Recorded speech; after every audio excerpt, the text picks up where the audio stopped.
Hello बच्चों, आपके अपने YouTube चैनल न्यू एजुकेट में आपका स्वागत है। हम आपको कक्षा 10 का गणित पढ़ा रहे थे। इसके पहले आपको हमने बता दिया तो वास्तविक संख्याओं, तो वास्तविक संख्या पूरा खत्म हो चुका। आज आइए पढ़ते हैं अध्याय 2। ये भी बहुत आसान है। इनको क्या क्या पढ़ना है, बहुत ही शॉर्ट में है, बहुत ज़्यादा नहीं पढ़ना है इसमें, लेकिन पढ़ना जरूर है क्योंकि क्वेश्चन यहाँ से 2 और 4 नंबर में जरूर आता है, या तो 2 नंबर में या तो 4 नंबर में आ जाता है। तो चलिए आइए पढ़ते हैं कि बहुपद होता क्या है। तो देखो, बहुपद को इंग्लिश में क्या बोलते हैं? पॉलिनोमियल। तो पॉलिनोमियल आप पढ़ के जो आए थे वो क्लास 9th में भी पढ़े थे, लेकिन यहाँ पर फिर भी रिकॉल हम कर देते हैं ताकि अच्छे से आपको समझ में आ जाए। जो अगर भूल गए हो तो कोई दिक्कत नहीं, हम फिर से आपको समझा रहे हैं। तो बहुपद क्या होता है, पहले इसकी परिभाषा लिख देते। देखो, वह बीजीय व्यंजक, वह बीजीय व्यंजक जिसमें चर की घात एक पूर्ण संख्या हो, यानी पूर्ण संख्या हो, उसे बहुपद कहते हैं। क्या कहते हैं? बहुपद कहते हैं। यानी चर जो हो, चर जानते हो जिसका मान परिवर्तित ना हो, वो जिसका मान परिवर्तित उसको चर, जिसका मान ना परिवर्तित हो उसको क्या बोलते हैं? अचर बोलते हैं। तो ये हो जाए, यानी चर क्या होता है? अगर चर की बात किया जाए तो चर क्या होता है? X, Y, Z and so on, ऐसे चर हो सकते हैं। और अचर जो होता है वो नंबर्स, यानी गिनती जो होती है अचर, 1, 2, 3, ये सब क्या होते हैं? अचर होते हैं। तो इसमें कह रहा है चर की घात क्या एक पूर्ण संख्या हो तो वो बहुपद हो जाए। वो बीजीय व्यंजक यानी एक्स, वाई, जेड के साथ हो तो हमारा क्या होगा? बहुपद होगा। तो इनको ऐसे भी लिख सकते हैं, अगर आपको कोई पॉलिनोमियल्स मिल जाए, सपोज कर लीजिए पी एक्स बराबर ए एन एक्स की पावर एन प्लस ए, देखो यहाँ एन है, एक कम करो तो एन माइनस वन एक्स की पावर एन माइनस वन, फिर plus A N minus two X की power N minus two plus N one, ऐसे ये क्या होगा? चला जाएगा। यानी कोई भी होगा वो घात के घटते या बढ़ते क्रम में लिखा जाए, तो ये घात के घटते क्रम में हमें लिखा है तो पॉलिनोमियल हो जाएगा। जैसे देखो एग्जाम्पल्स और बता दे रहे हैं। एग्जाम्पल्स क्या होगा? पहला एक्स की power 5 plus 3x square plus 2। तो देखो यहाँ चर क्या है? x की घात 5 है, ये पूर्णांक है, ये भी यहाँ पूर्णांक है, और यहाँ x की घात 0 इसलिए ये भी पूर्णांक है, इसलिए बहुपद हो जाएगा। दूसरा 2x स्क्वायर और प्लस 3x प्लस 5। अब ये भी देखो, यहाँ चर की घात क्या? 0, 1, 2, 3। पूर्ण संख्या का मतलब क्या होता है? अगर ना मालूम हो, आपको बताया गया इसके पहले, पूर्ण संख्या क्या होती है? 0 होती, 1 होती है और 2 होती है, 3 एंड सो वन। तो 0, 1, 2, 3 निगेटिव ना हो तो और बटे में ना रहे तो वो हमारी संख्याएं क्या होती है? पूर्ण संख्या, यानी 0, 1, 2, 3, 4 एंड सो वन। तो ये संख्या मिल जाए तो पूर्ण संख्या है, तो हमें यह सिखाते देखना है कि एक पूर्ण संख्या तो वो बहुपद हो जाएगा। अब बहुपद के प्रकार पढ़ लेते हैं कि बहुपद के प्रकार क्या क्या होते हैं, बहुत शॉर्ट में पढ़ेंगे। बहुपद के प्रकार ये मुख्यतः 2 प्रकार से बांटा गया। कौन कौन से हैं? एक पदों के आधार पर और दूसरा घात के आधार पर। दोनों को हम पढ़ लेते हैं। एक सबसे पहले पढ़ते हैं पदों के आधार पर। पदों के आधार पर, और दूसरा है पदों की संख्या, चाहे लिखो ही पदों की संख्या, इसे बोल सकते हैं पदों के आधार पर, यानी पदों की संख्या के आधार पर, और इसको घातों के आधार पर। 2 प्रकार से हो जाएगा। एक आप पदों के आधार पर पढ़ोगे यानी पदों की संख्या के आधार पर, और दूसरा घातों के। सबसे पहला एक पदी, क्या बोलते हैं? एक पदी बहुपद। अब नाम से ही निकल रहा है, ऐसे बहुपद जिसमें केवल एक पद हो। देखो, एक पदी परिभाषा नहीं लिखने की कोई ज़रूरत, बस जान लीजिए कि एक पदी क्या होता है। तो एक पदी तो मतलब जिसमें केवल एक पद हो उसे एक पदी बहुपद। एग्जाम्पल देखो, एग्जाम्पल क्या हो जाएगा? 3x की पावर 5 गुणे में लिखा इसलिए हो जाएगा, और लिख दे यहाँ पर x की पावर 2, ये भी होगा, एक ही तो पद है, प्लस माइनस लगा के ना लिखा हो। 8y की पावर 7, तो y के रूप में ले लिया इसलिए ये क्या हो जाएगा आपको? तो यहाँ पर y लिखा है तो y के फॉर्म में, x लिखा है तो x के फॉर्म में, तो यहाँ x भी लिख दोगे तो कोई दिक्कत नहीं होगी। तो यहाँ पद एक है इसलिए एक पदी। और दूसरा देखो सेम ऐसे द्विपदी बहुपद। अब द्विपदी बहुपद क्या होता है? जिसमें 2 पद, यानी ऐसे बहुपद जिसमें 2 पद हों उसको द्विपदी बहुपद। एग्जाम्पल देखो, तो एग्जाम्पल हो जाएगा एक्स स्क्वायर प्लस 5, दो पद हो गए क्योंकि एक पद ये है एक पद ये है, इसलिए दो पद। दूसरा एग्जाम्पल 3x की पावर 5 प्लस एक्स स्क्वायर, तो देखो एक और दो पद हो गए। जब दो पद रहे तो उसको द्विपदी बहुपद बोलेंगे। तीसरा त्रिपदी बहुपद। त्रिपदी का मतलब जिसमें तीन पद, या ऐसा बहुपद जिसमें तीन पद हों। तो तीन पद होने के लिए तो इसमें क्या होंगे, याद रखना, तीन पद होंगे, इसमें कितना, दो पद होंगे, और इसमें कितना, एक पद होंगे। ये इतना याद रखना है। अब देखो सबसे पहले इसका त्रिपदी में तो 3x square plus 5x plus कितना 3, ये भी मान लेते। देखो यहाँ पर क्या हो जाएगा, ये एक बहुपद है, बहुपद में x के 1 2 3 हो गया, तो तीन पद है इसलिए त्रिपदी बहुपद। दूसरा ऐसे लिख सकते हैं 3x स्क्वायर और ये हो जाएगा प्लस 5x प्लस 2, तो इसमें भी तीन है, घात से कोई मतलब नहीं होता, केवल पद की संख्या देखिए, प्लस में 1 2 3 लगा के, तो ये तीन हो गए। तो ऐसे चार पद ही मिले जिसमें चार पद होते। अब आइए घात के पढ़ते हैं।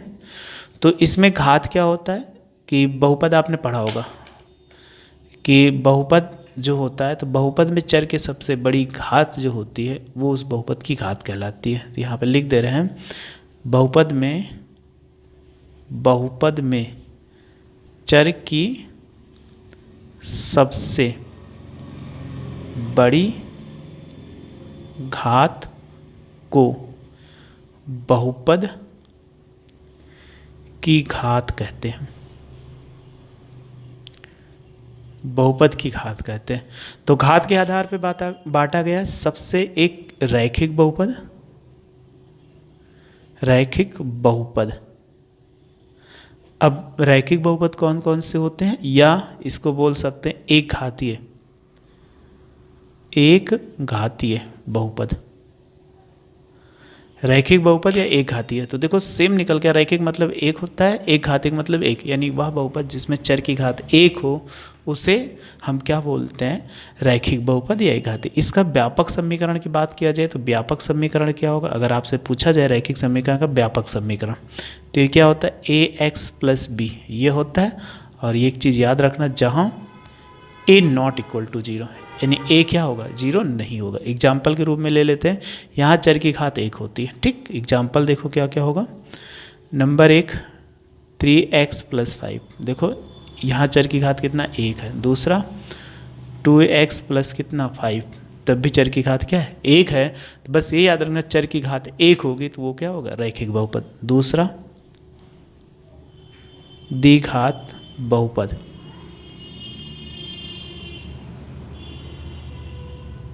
अब द्विघात बहुपद क्या होता है, इसका व्यापक समीकरण कभी कभी पूछ लिया जाता है, व्यापक समीकरण या व्यापक समीकरण पूछेगा। व्यापक समीकरण क्या होगा, ax square plus bx plus C, और जहाँ याद रखना कि अगर द्विघात है तो 0 नहीं होना चाहिए, a नॉट इक्वल टू 0, यानी x स्क्वायर का गुणांक 0 नहीं होना चाहिए। एग्जाम्पल के रूप में अगर आप देखोगे तो क्या हो जाएगा, 3x स्क्वायर और प्लस 5x प्लस 2, देखो ये क्या हो गया, एक द्विघात बहुपद हो गया। दूसरा ले लें कि x square minus 5x plus कितना 6, ये भी तो एक द्विघात बहुपद है क्योंकि इसमें चर की घात सबसे बड़ी कितनी है, 2 है, इसलिए भी और ये भी। तो ऐसे आपको मिल सकते हैं।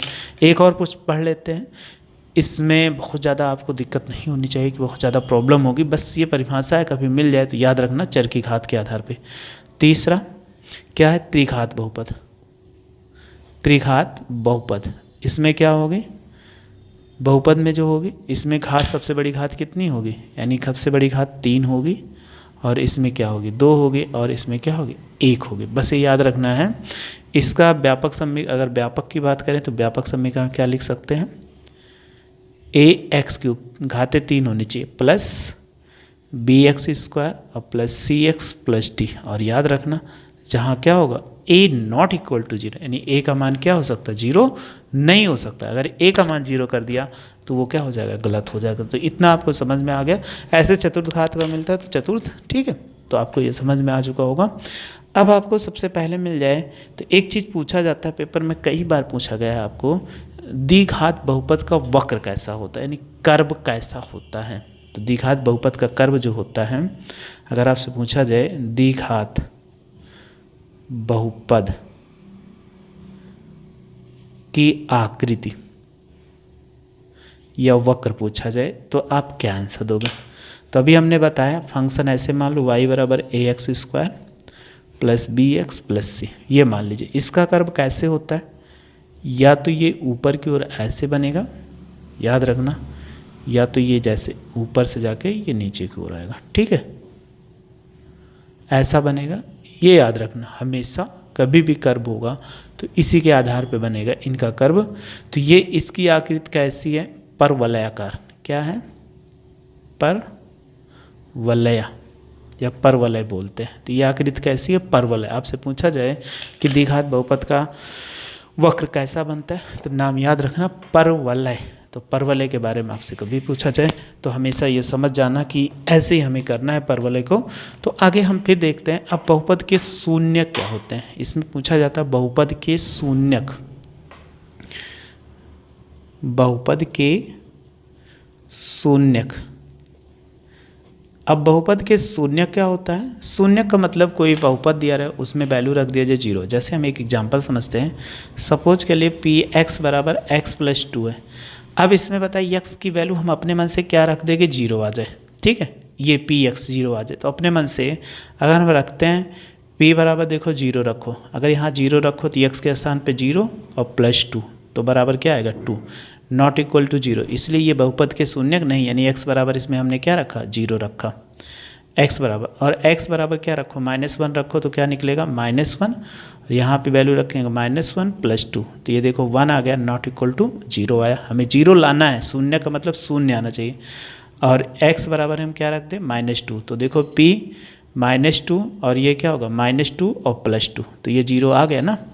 तो ये क्या है, यानी x बराबर 2 जो होगा ये बहुपद के क्या है, -2 बहुपद का शून्यक है। तो हमेशा कभी भी आपको ऐसे मिल जाए तो हमेशा याद रखना, शून्यक निकालने के लिए x बराबर -2, यानी कोई भी वैल्यू दी गई होगी उसके शून्य ज्ञात करते हैं, यानी x का कोई भी मान रखो तो उस पर शून्यक आ जाए तो बहुपद के हम शून्य ज्ञात करते हैं। अब इसका हमें क्या करना, पढ़ना पड़ेगा कर्व के रूप में। अब हमें बताना पड़ेगा शून्यक।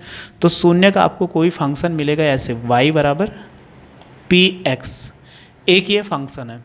तो y बराबर एक फंक्शन है, यानी इसका ग्राफ बनाएंगे, ग्राफ बनाकर हम बताएंगे कि y बराबर क्या है, ये फंक्शन है। तो अगर हमें शून्यक अगर ज्ञात करना हो, चित्र मिल जाए, तो चित्र से हम कैसे बताएंगे। तो याद रखना, वक्र x अक्ष को